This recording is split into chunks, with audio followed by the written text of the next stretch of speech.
Selamat datang di channel YouTube Kunci Sejarah.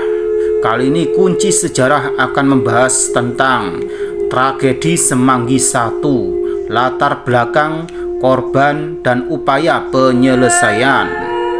Tragedi Semanggi I merupakan bentuk pelanggaran hak asasi manusia yang terjadi pada tanggal 11 hingga 13 November tahun 1998.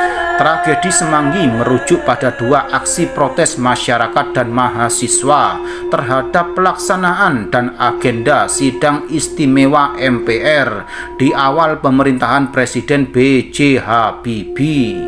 Aksi tersebut mengakibatkan 17 warga sipil tewas setelah terlibat bentrokan dengan aparat.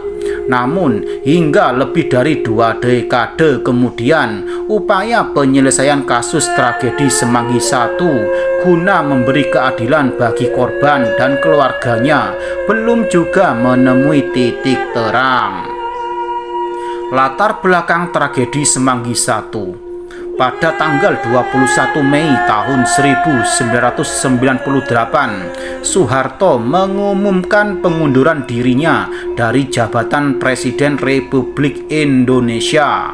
Setelah itu, Indonesia mengalami transisi pemerintahan yang dipimpin oleh Presiden B.J. Habibie yang sebelumnya menjabat sebagai Wakil Presiden. B.J. Habibie pun mengumumkan susunan kabinet reformasi di tengah gejolak masyarakat yang mengawal proses transisi pemerintahan. Mahasiswa dan masyarakat bergejolak kembali karena tidak menginginkan B.J. Habibie dan para anggota DPR MPR saat itu yang dinilai sebagai kepanjangan tangan Orde Baru. Mereka mendesak untuk menyingkirkan militer dari politik serta pembersihan pemerintahan dari orang-orang Orde Baru. Pada bulan November tahun 1998, pemerintahan transisi Indonesia dijadwalkan mengadakan sidang istimewa S1 MPR untuk membahas mengenai pemilihan umum atau pemilu berikutnya dan agenda-agenda pemerintahan yang akan dilakukan. Mahasiswa dan masyarakat gencar melakukan demonstrasi memenuhi jalan-jalan Jakarta untuk menolak S1 MPR 1998. Aksi penolakan terhadap S1 MPR 1998 berujung pada peristiwa yang kemudian dikenal sebagai tragedi Semanggi I. Jalannya Demonstrasi untuk menolak S1 MPR tahun 1998 berlangsung pada tanggal 11 hingga 13 November 1998. Pada tanggal 11 November, mahasiswa dan masyarakat bergerak dari Jalan Salemba. Mereka terlibat bentrok dengan pasukan pengamanan masyarakat Swakarsa atau PAM Swakarsa, kelompok sipil bersenjata yang dibentuk TNI di Kompleks Tugu Proklamasi. Pada tanggal 12 November, ratusan demonstran bergerak menuju gedung DPR MPR, tetapi tidak berhasil menembus penjagaan tentara, Brimob, dan PAM Swakarsa. Saat itu sebanyak 30.000 warga sipil juga direkrut oleh tentara dan dimobilisasi di sekitar gedung parlemen. Demonstrasi yang berlangsung hingga malam hari mengakibatkan bentrokan di daerah Selipi dan Jalan Sudirman. Akibatnya, puluhan mahasiswa yang mengalami luka-luka dibawa ke rumah sakit, sementara ribuan lainnya dievakuasi ke Universitas Atmajaya. Puncak demonstrasi yang berujung pada tragedi Semanggi I terjadi pada tanggal 13 November tahun 1998. Hari itu, masyarakat dan mahasiswa dari berbagai wilayah yang diperkirakan berjumlah puluhan ribu melebur di area Semanggi dan sekitarnya. Jumlah aparat pun semakin banyak yang mengepung para demonstran dari dua arah di sepanjang Jalan Sudirman dengan kendaraan lapis bajanya.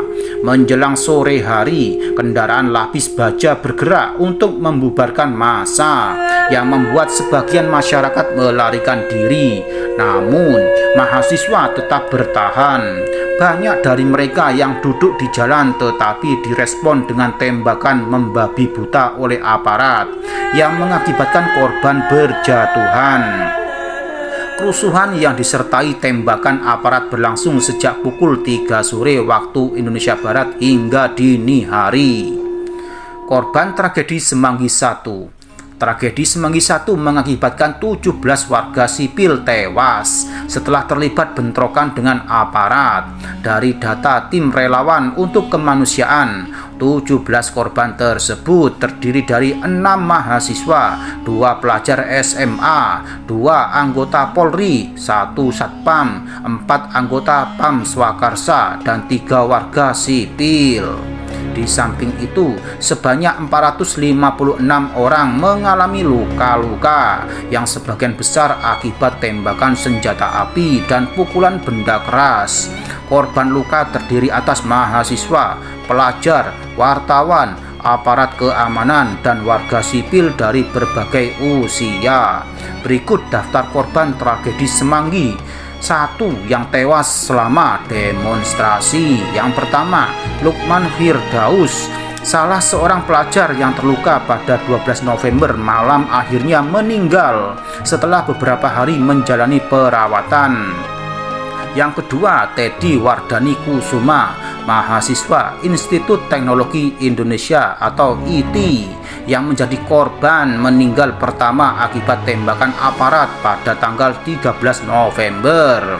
Dan yang ketiga yaitu Bernardus Realino Norma Irawan, mahasiswa Fakultas Ekonomi Atmajaya, korban kedua tembakan aparat pada tanggal 13 November. Dan berikutnya yang keempat yaitu Ayu Ratnasari, seorang anak berusia 6 tahun yang terkena peluru nyasar. Dan berikutnya yang kelima yaitu Sigit Prasetyo atau Yai. Yang keenam yaitu Heru Sudibyo Universitas Terbuka. Yang ketujuh Engkus Kusnadi Universitas Jakarta.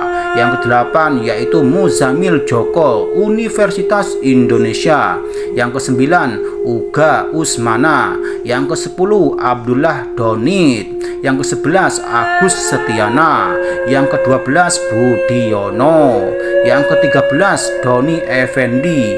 Yang ke-14 Rinanto. Yang ke-15 Sidik. Yang ke-16 Christian Niki Julong. Yang terakhir 17 yaitu Hadi.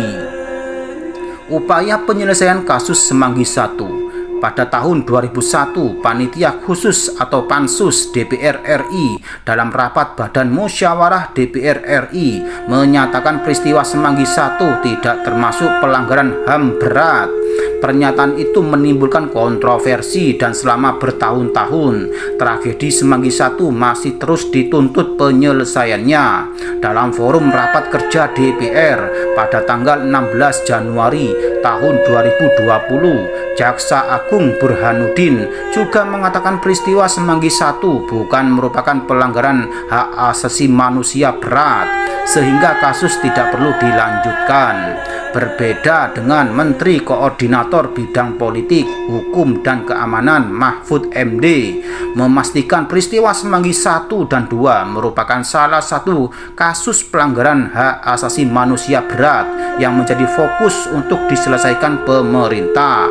Pernyataan Burhanuddin membuat sejumlah pihak kecewa hingga keluarga korban termasuk Ibu Wawan yaitu Maria Katarina Sumarsi lantas mendaftarkan gugatan ke Pengadilan Tata Usaha Negara atau PT-UN Jakarta. PT-UN menilai bahwa pernyataan Jaksa Agung tersebut tidak sesuai dengan keadaan sebenarnya dan memutuskan bahwa Burhanuddin telah melakukan perbuatan melawan hukum. Namun, Kejaksaan Agung mengajukan banding hingga tingkat kasasi, Mahkamah Agung atau MA, dan berhasil memenangkan Burhanuddin. Hingga kini, lebih dari 2 dekade sejak tragedi Semanggi I, upaya penyelesaian kasus masih gelap dan tidak jelas. Demikianlah penjelasan dari YouTube channel Kunci Sejarah. Semoga bisa menambah wawasan dan ilmu pengetahuan buat kalian semuanya. Sekian, terima kasih.